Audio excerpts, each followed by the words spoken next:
evening, and welcome to the April 12th, 2021 regular meeting of the Solon Board of Education. Mr. Buchanan, can you call the roll? Mrs. Thomas. Here. Mr. Heckman. Here. Mrs. Moses. Here. Mr. Patton. Here. Mrs. Glavin. Here. Please stand for the Pledge of Allegiance. I pledge allegiance Pledge allegiance to the flag to the United States of America and to the republic for which it stands, one nation, under God, indivisible, with liberty and justice. for all.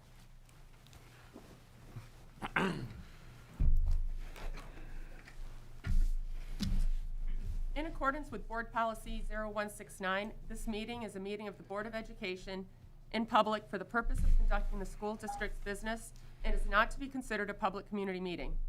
Due to the virtual nature of the following meeting and in accordance with the state law, we are foregoing the traditional period of public comment. Should anyone from the public have comments that they would like to share with the board, please email those to info@solonboe.org. Again, that is info@solonboe.org. As a reminder, board members do receive and review the agenda and the accompanying explanation during the week prior to the Monday board meeting. Mr. Bolden, do we have any public comment? We currently do not. Okay. Moving into the treasurer's report, item A1, approval of minutes. Recommended motion to approve the minutes of the regular meeting of March 29th, 2021. Can I have a motion, please? Move. Moved by Mrs. Thomas, Second. second by Mr. Patton. Are there any changes or any discussion? No. Mr. Buchanan? Mrs. Thomas. Yes. Mr. Patton. Yes. Mr. Heckman. Yes. Mrs. Moses. Yes. Mrs. Glavin. Yes.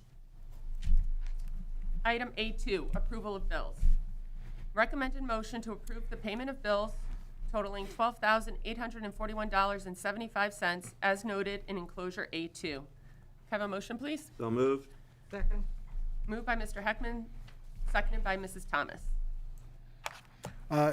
Yes, Mrs. Moses, you'll see we have two larger bills. One is our annual service and software maintenance agreement for our security cameras, and that just comes up each year. And then the other one is for our background check system. They have changed the way the background check system works, so we had to get a new system for doing the fingerprinting and background checks for all of our employees and anyone that's working in the schools. Okay, thank you. Does anyone have any questions or anything? Mr. Buchanan? Mr. Heckman. Yes. Mrs. Thomas. Yes. Mr. Patton. Yes. Mrs. Moses. Yes. Mrs. Glavin. Yes. I just want to make note of our virtual board member. I should have done this at the beginning of the meeting. Mrs. Glavin is not available to attend in person today, so we are having her join us virtually, just to explain to everyone at home what's happening with this computer next to me. Okay, moving into the superintendent's report. Item B1, public hearing in consideration of reemployment for OPSI. Recommended motion to rehire retired employee Donna Oxter for 1 year, as noted in the collective bargaining agreement between the Solon Board of Education and Ohio Association of Public School Employees, complying with Ohio Revised Code 3307.353. Members of the public are invited to provide input to the board on the issue of reemployment of the above employee. After input, the board will act on this resolution. Can I have a motion, please? So moved. Second. Moved by Mr. Patton, seconded by Mrs. Thomas. Yes, Mrs. Moses, this is part of the statutory process for employees that are rehiring. It's a vehicle that we use as a district to help save the district money. Employees will retire into the retirement system, and then for 1 additional year only, they will work for the district, as opposed to those employees staying for what perhaps will be the most expensive years of their salaries. The district receives all those savings by them retiring earlier than they would otherwise. Thank you. Mr. Buchanan? Mr. Patton. Yes. Mrs. Thomas. Yes. Mr. Heckman. Yes. Mrs. Moses. Yes. Mrs. Glavin. Yes. Okay, item B2, certified retirement. Recommended motion to approve the retirement of Susan Armentrout, grade 3 teacher at Parkside Elementary School, effective August 1st, 2021. Susan has been with the district for 33 years. Can I have a motion, please? So moved. Second. Moved by Mr. Heckman, seconded by Mrs. Thomas. Yes, Mrs. Moses, this is, it seems like we're having a lot of retirements lately. This year in particular, it seems to be hitting us as pretty hard. But Sue Armentrout is an absolutely fabulous educator who anybody who had her as a teacher would be able to attest.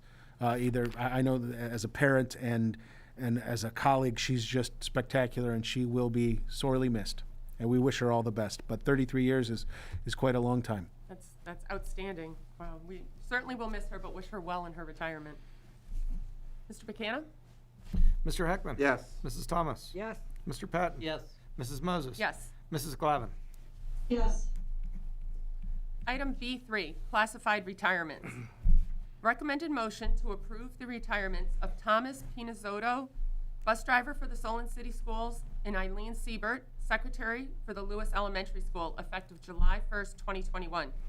Thomas has been with the district 12 years, and Eileen has been with the district for 26 years. Can I have a motion, please? Move. Second. Moved by Mrs. Thomas, second by Mr. Patton. Yes, Mrs. Moses, again, another set of retirements, this time in our classified recs. All I could say about Tom is that he's incredibly reliable. He's always there, always ready for us. It's just, he is an incredible driver. He's going to be missed. And Eileen was my secretary when I was the principal at Lewis Elementary School, and she has been there a long time. And this was the year she decided. It's a pretty significant birthday for her this year, and she's been here for 26 years, and she's just ready to move on, and we're going to miss her too. So it's just two really great people that we are going to miss. And we wish them well as well in their retirement. This is an exciting time for a lot of them. Sad to see everyone leaving us, though. Mr. Buchanan? Mrs. Thomas? Yes. Mr. Patton? Yes. Mr. Heckman? Yes. Mrs. Moses? Yes. Mrs. Glavin? Yes. Item B4, non-renewal of teacher contracts. Recommended motion to non-renew limited teacher contracts which were issued for the 2020-2021 school year to the following, and to direct the treasurer to serve written notice of the board action to each individual as noted in enclosure B4. Can I have a motion, please? Move. Moved by Mrs. Thomas, Second. second by Mr. Heckman. Yes, Mrs. Moses, this is a list that's a bit larger than normal would be for us, but this is one of the effects of COVID. We hired a lot of extra people this year so that we would have the necessary people in place to help with staffing to go through that. So you're seeing a lot of non-renewals. Many of these people will not be back for next year, or they'll be back in, they may be back in substitute roles as opposed to the permanent subs that the board agreed to allow us to adopt beforehand. Some of these people will be back. It's all going to be dependent on our enrollment numbers and going through it as we move back to a more normal mode of instruction for next year. So, Thank you. Mr. Buchanan? Mrs. Thomas? Yes. Mr. Heckman? Yes. Mr. Patton? Yes. Mrs. Moses? Yes. Mrs. Glavin? Yes. Item B5, non-renewal of monitors and aides. Recommended motion to non-renew monitors and aides that were hired for the 2020-2021 school year as noted in enclosure B5. Can I have a motion, please? Move. Second. Moved by Mrs. Thomas, seconded by Mr. Patton. yes, Mrs. Moses, again, this is an annual thing that we do for our aides and monitors that are on limited contracts. They are put up for non-renewal each year, and then we bring back, normally we bring back the majority of them. It all depends on what our district needs are for aides and monitors for next year. Okay, thank you. Anyone have anything? Mr. Buchanan? Mrs. Thomas? Yes. Mr. Patton? Yes. Mr. Heckman? Yes. Mrs. Moses? Yes. Mrs. Glavin? Yes. Okay, moving into our information items and other reports to the board. Item C1, building usage. Yes, Mrs. Moses. We have started in some capacity bringing people back to utilize our facilities. The outside areas are being used. The outside areas are now open for people to use. And starting in the summer, we will be starting our facilities to be able to be used, the inside facilities as well. So that's the list that's available here for you guys to take a look at. It just talks about what the various building usage requests that have been since we've opened them back up again. Nice to see that starting to happen again. It is. Everything we can do to bring things back a little bit back more to a sense of normalcy is really what we're looking forward to. Great. Okay, moving on, item C2, policies. Yes. The policies that we have for the policies that we have for you for review today, as part of our process, today is just informational. No action's going to be taken on those policies. All of the policies today are actually not new policies. They're all revisions to existing policies that bring the language of our policies so that they are in line with current law and policies. We have several policies on equal opportunity and non-discrimination. We have additional policies on Section 504 and Americans with Disabilities Act, which is a prohibition against disability discrimination in employment. Our anti-harassment policies, as well as non-discrimination on the basis of sex in education programs or activities. There are not significant changes to those. They are all terminology changes. The large changes related to Title IX we did last summer, and these are all just language changes that were necessary just to bring everything in line. We also have several policies that are related specifically to the finance area, and again, those are all to bring our policies on cost principles, budget preparation, procurement for federal grants, property inventory, and accounting systems for capital assets. I know they all sound very riveting, maybe to Tim. But they're all just to bring in line with legislation that was passed last year, so that our policies are functionally in line with them. Operationally, nothing is changing. It's more terminology. And then we will vote on these policies at our next meeting. Okay, thank you. Item C3, Ohio Extended Learning Plan. Yes. One thing that you will notice that is missing from this week's announcement is my COVID updates. I know everybody likes to listen with bated breath on the excitement that is our COVID update, to see how many cases we've had or to go through that. Last week was a great week. We only had seven total cases. This week, so far, I know it's only Monday, we had one case of a virtual student with it, but none in, and still no staff. The vaccines clearly are working and they're doing their job so that we can stay staffed, so that we can keep kids in school. We have, I want to say, over a third of our eligible students that can get vaccinated are in the process of doing so, and the rest are, and the vast majority of them are very anxious to get vaccinated. That's our 10th, 11th, and 12th graders that are 16 years of age or older. So we're having more kids that are getting vaccinated. Things are opening up more. It's very excited. But one of the things that we need to do, that the governor had asked us to do, is to develop an Ohio Extended Learning Plan. So Debbie Siegel and her team, they worked incredibly hard. There's a copy of it available on our website. Looks like this. You can find it online. And it details our extended learning plan. One of the things that I think is the hallmark of our district, at least in this year, was that we never stopped live instruction that was adjusted based on student performance data. We looked to see how the students were doing. We made adjustments to our instruction, and from day one of the beginning of the school year up until now, those students have been working with live teachers right from the beginning, either in person or virtually. They always got live instruction. That has several benefits over the models that some others may have done that are more asynchronous, where the students are learning on their own. It enables our teachers to give direct focused instruction to students when they need it, either virtually or in person. It enables us to adjust in real time what our instructional delivery models are. And one of the things that we've done as a district is we've continued to assess our kids and hold them accountable for the work that they are doing. And one of the great pieces of news and we shared in our extended learning plan, is that our student performance across our grade levels and subject areas does not have a statistically significant difference from last year to this year, which is really great news, because what that's saying to us is that, by and large, our kids have been successful in learning. This week, was it this week or last week that it was this week? Last week. Last week we started, right. Last week we started our state testing. So we're going to be getting externally valid measures to see how our students have done to go through that.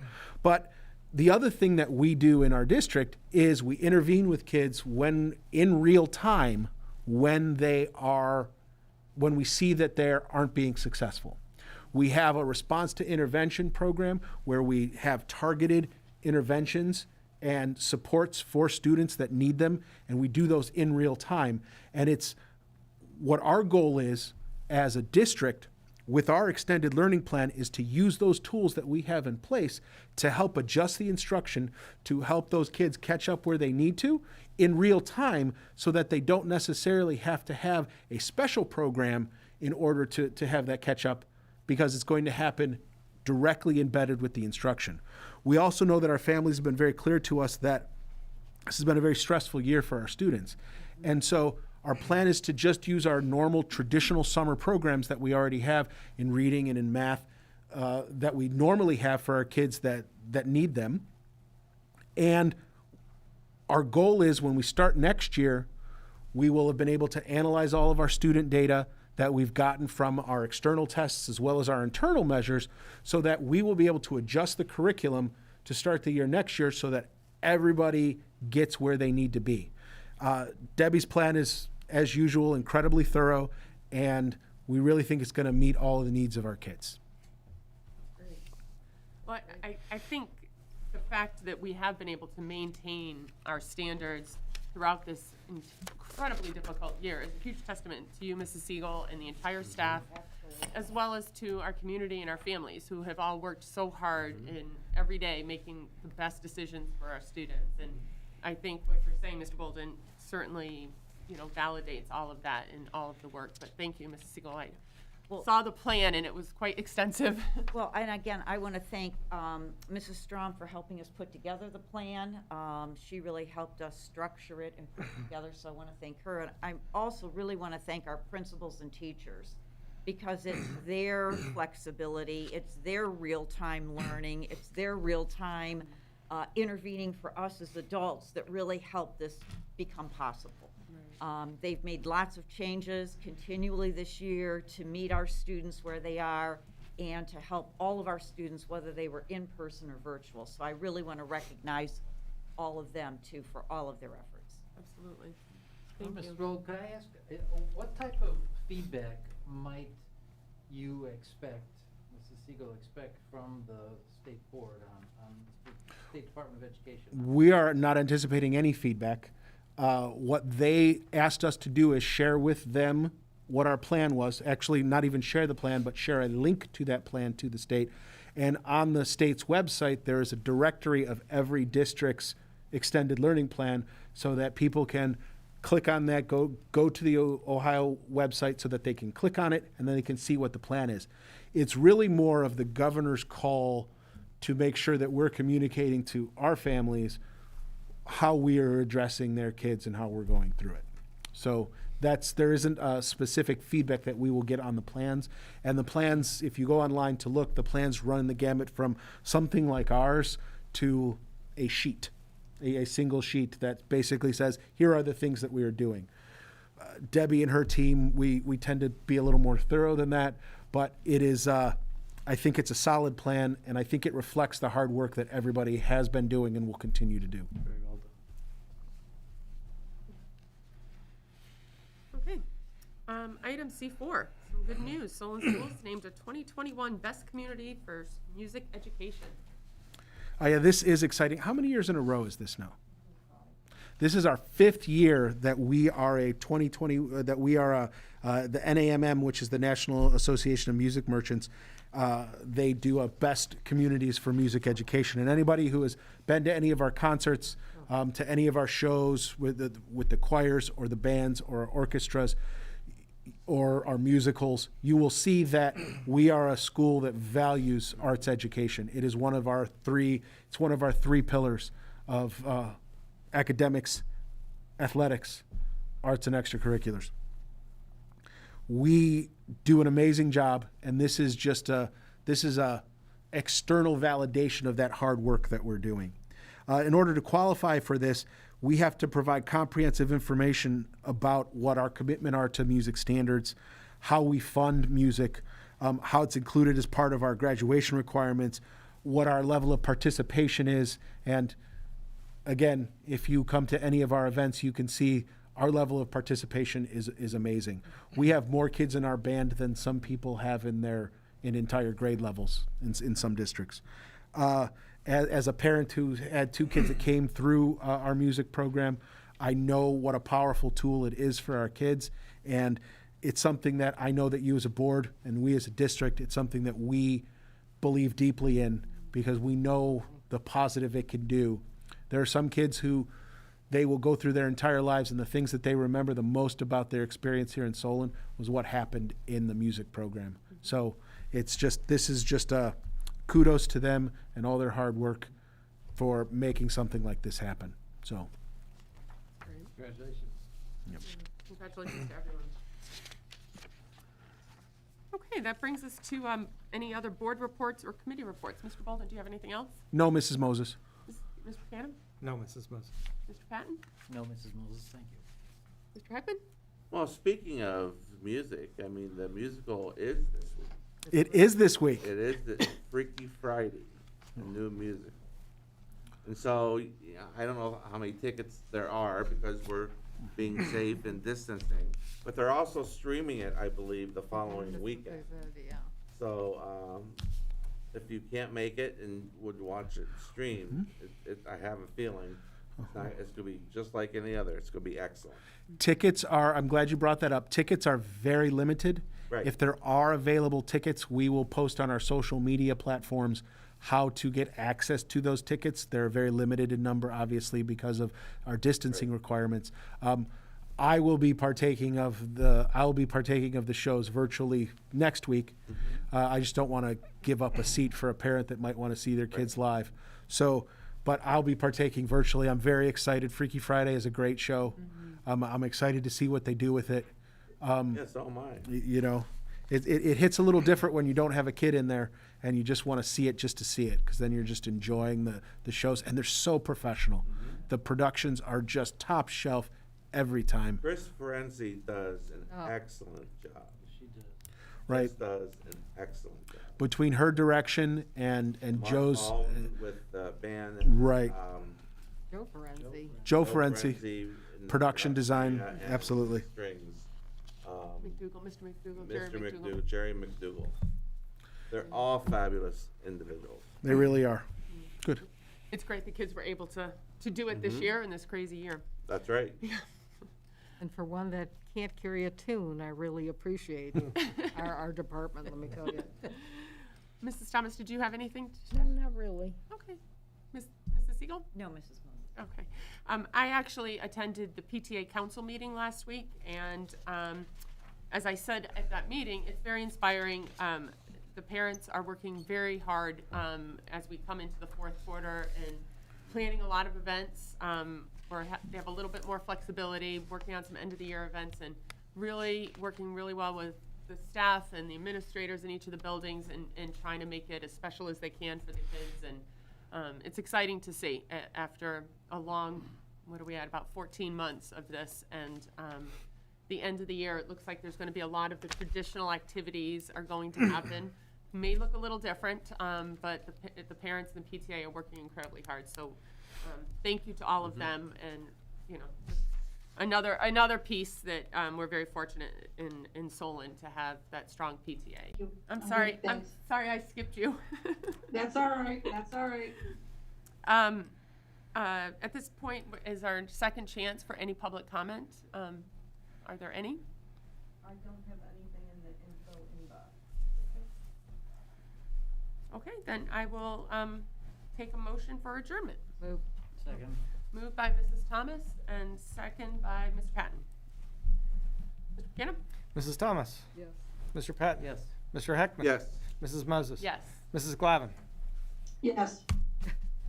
Okay, thank you all for attending. We appreciate you. it. We'll see you in 2 weeks.